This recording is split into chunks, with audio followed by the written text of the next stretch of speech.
New right now, we now know the name of the 17-year-old murdered yesterday in Durham. His mom identified him as Cadron Pettiford.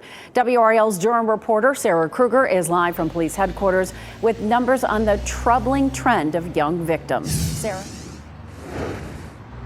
Deborah, according to data I got from the Durham Police Department, this makes 18 juveniles shot in the city so far this year. The youngest victims were only 12 years old. Speaking earlier this week, Durham's Mayor Elaine O'Neill said she does not believe it is up to local leaders alone to turn this around.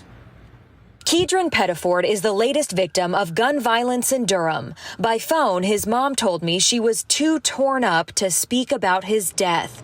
Durham Public Schools tells me he was a Hillside High School student until July of last year. My patience is very short with people who want to try to tell us that we're not doing enough when there's more people working outside than they're working inside. And we need everybody to step up.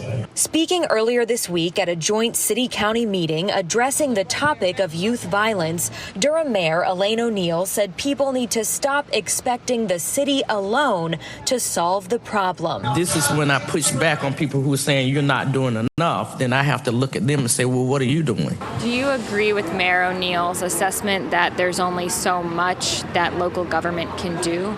It has to be a partnership. Local governments are those that are on the ground and that are closest to our communities and to our young people. State Senator Mike Woodard says he believes at the state level, lawmakers can help by pushing for stricter gun laws and more funding for mental health resources. We need to increase the number of counselors and psychologists in our school.